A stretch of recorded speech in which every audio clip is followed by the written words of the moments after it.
Have you ever stopped to think why it's so difficult to find true peace and contentment? Many of us set impossible conditions for our own happiness, thinking it will only come if our external circumstances are perfect. But the truth is, inner peace doesn't depend on what's around us, but on how we manage our internal systems. Imagine your body and mind as a sophisticated machine. If we don't handle it properly, it can cause us many problems. Just like a car that doesn't obey your commands, our minds and emotions can be out of control, making serenity hard to find. In this video, we will explore why it's essential to take care of what's within us. It's not just about being at peace, but about managing our lives in a way that cultivates a constant sense of well-being. Don't miss this opportunity to discover how small internal changes can make a huge difference in your quality of life. Nothing has been done about this. You're waiting for happiness to simply happen, as if it will come on its own while setting unattainable goals. It's not that complicated. In fact, it's quite simple. Imagine, it's not just about your external actions.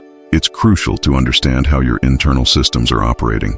Like a complex machine, if you don't manage it properly, it can create a host of problems and imbalances in your life. Don't make peace your ultimate goal. If you do, you'll end up just resting in peace. People only realize they are alive when they face death. Until then, they get lost in so many other things. What you're trying to achieve externally should actually happen within you. We mistakenly think that if we can arrange everything externally, we will achieve a state of permanent ecstasy. But reality is different. Despite being able to control many aspects of our environment daily, why is it still so challenging to control our own happiness? Sometimes we easily find ourselves irritated, blaming external factors for our unhappiness, don't we?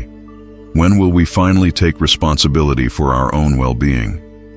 Listen to Sadhguru's words as he explores what prevents us from achieving true inner peace, the truth about peace. You are too focused on everything around you and not enough on what's inside. But the quality of your life really depends on how you manage this moment. It's not about what clothes you wear, what car you drive, or where you live. It's about how joyful you feel inside at this very moment. That's what truly determines the quality of your life, isn't it? Nothing has been done to address this issue. You simply expect happiness to fall from the sky while setting impossible conditions to attain it. Thinking you would only be happy if your spouse were a certain way, your children were exemplary, or the world were different are illusions you nurture. These unattainable conditions are real obstacles to your true happiness and inner peace. Now, when you settle for peace, why do I say settle for peace? Because many have given up on the idea of being ecstatic or happy. As long as they are at peace, they are content. Even so-called spiritual leaders are out there saying that peace is the ultimate goal in life. But peace isn't the highest goal in life. If you want to enjoy your lunch today, you need to find peace in this moment. If you can't find inner peace, anything else you do in life will be in vain. True peace means your mind isn't in turmoil, your body is relaxed, and you have control over your thoughts, emotions, body, and energy. It's not something complex. In reality, it's something fundamental. Imagine your pet dog at home.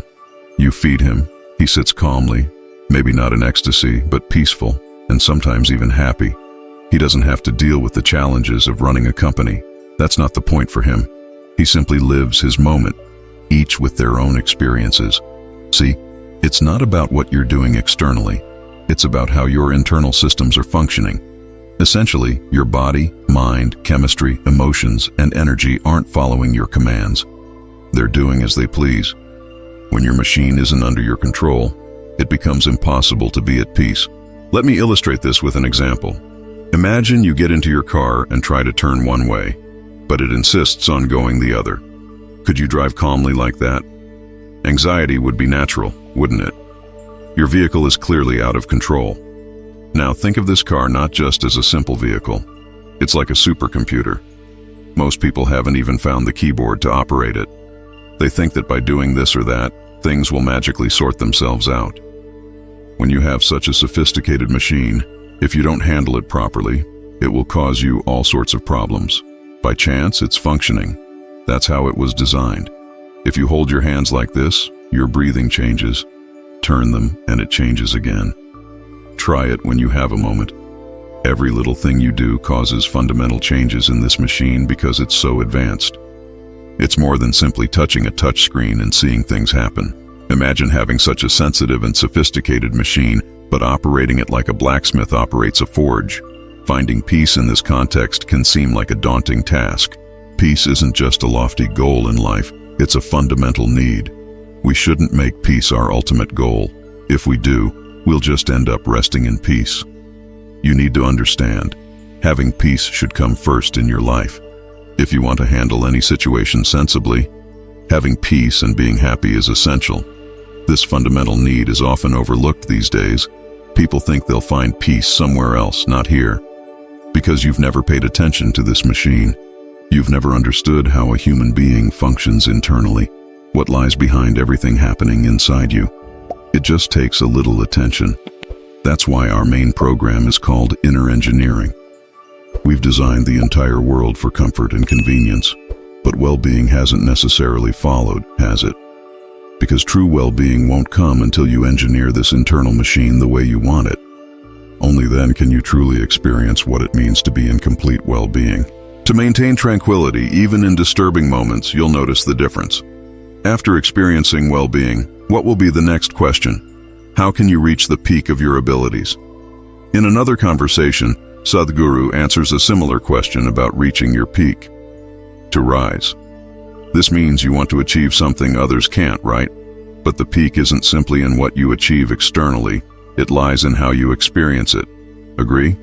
Someone can achieve something seemingly small, but with a significant depth of experience, while another person can be accomplishing great feats without any sensitivity to what's happening around them.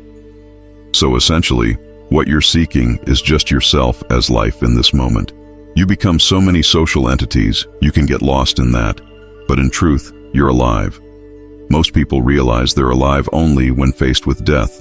Until then, they become so many other things.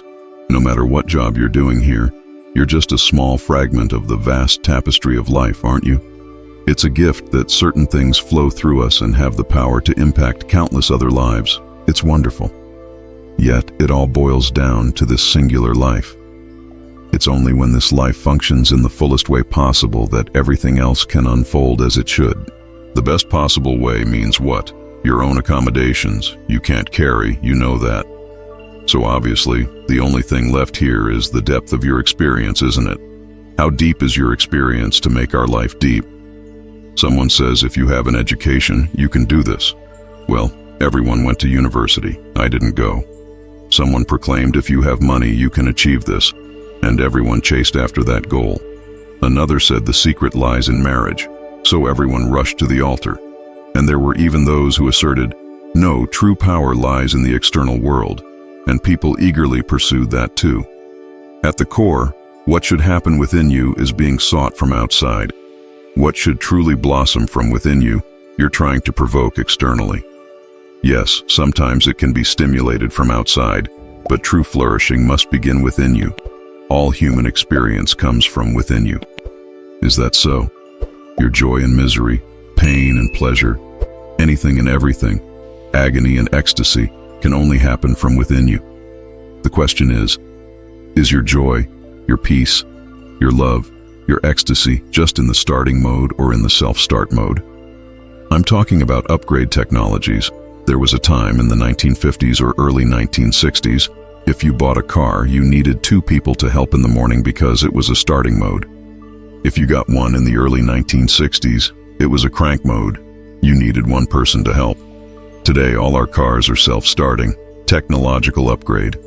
Things that are more vital to you, the depth of your experience, the pleasantness of your experience, are still in the starting mode. If you have to be happy, how many people do we need to fix in this world? If you have to be peaceful, we need to fix the whole world. So, there's an infinite amount of conditions for your experience to be a certain way. In the pursuit of human well-being, we've turned the world upside down, torn the planet in half, but we're still not the happiest generation. We're definitely the most comfortable generation of all time. Never before has another generation of people enjoyed such conveniences and comforts like you and I are enjoying now, isn't it? Never before. But can we say that with all these comforts, we're the happiest generation? No, it's not true. I'm not saying we're more miserable, but definitely, we're not the happiest. Are we peaceful? No. Are we loving? No. So our life experience is still like the caveman's experience, the same anxiety. That guy was worried. Where's my food? You're worried. Where's my next apartment? Infinitely, you think it's different. It's not different. It's rudimentary, isn't it? The idea of organizing our survival process the way we've organized it is that we don't need to worry about it, isn't it? So, you turn on the tap, the water comes. Don't think it's small. It's a small thing. Just 100 years ago, water meant you had to go to the river with a pot on your head. So today, all this convenience we've made, why? Because we don't need to worry about daily survival. Everything is organized. Now we believe that if all these things are organized, we'll sit here ecstatic. Well, that didn't happen. It didn't happen simply because we didn't take control of it. So the peak of human life doesn't mean you climbed Mount Everest. Climbing Everest is not a simple physical challenge. I'm not saying you shouldn't climb at all. I'm saying the peak can only happen within you. It won't happen outside of you. So if the peak and the valley and the very low bottom can only happen within you, people can sit in a palace and be depressed as if they're in the pit of their lives. Right. Similarly, if this is possible, you can sit on the street and be at the peak. Can I tell you a little story? There was a sadhu. A sadhu means a beggar. In India, we have full-time spiritual people. Nowhere else in the world, I think very few, but here we have many. So this sadhu was settling under the tree outside a small town for the night. At night, another man came and saw this sadhu. He said, "Where's the diamond? Where's the diamond? Give me the diamond." The sadhu looked at him and asked, "What diamond?" Then the man said, "Last night God appeared in my dream and said under this tree, there would be a sadhu and he has a big diamond. If I ask him, he'll give it to me." The sadhu said, "Ah, that diamond." He put his hand in the bag and took out a diamond the size of a man's cup, so big, and he gave it to him. The guy took it, hid it in his clothes, and ran home. As he was going home, he was struggling. Whom to tell, whom not to tell? What will happen if someone finds out? They'll kill him and take this diamond. He was very scared. When he got there, he looked at his wife. My God, she can't keep a secret. You can't tell her. So he went straight to bed, put it under the pillow, and slept with it. His wife came and said, "Why are you lying down? Come, have dinner." He said, "No, I'm not hungry," because he didn't want to leave the diamond for a moment. And she thought he wasn't well and left him. But he couldn't sleep all night. One thing is, he was worried how to deal with this diamond. Another thing is, with such a big stone under the pillow, you can't sleep. He struggled all night. What to do, what to do, what to do. By morning, at 4 o'clock, he was completely scared. So he went to the sadhu. He said, "Last night I came and asked you for this diamond without checking my identity. You just gave such a big diamond, the most expensive thing on the planet. You just gave it. If you have to give such a diamond, you must have something inside you that is much more precious than that." The sadhu said, "Ah, you've come to your senses. Throw the damn stone away and come sit here, let's see. It's time to do that." Another, there are things more precious than material wealth. It's time to realize and transform yourself. Keep only what is necessary and live life to the fullest. Click on the video shown to see more from us. What would you like to see in the next video? Share your thoughts in the comments section. Like, share, and subscribe to our channel. Thank you for watching. Thank you for watching. I hope this video has offered valuable insights into finding inner peace. Remember, true happiness doesn't depend on external circumstances, but on how we manage our internal systems. If you enjoyed the content, don't forget to leave your like, subscribe to the Seeds of Mystic Wisdom channel for more inspiring content, and share your thoughts in the comments below. Your participation is crucial to us. Until the next video.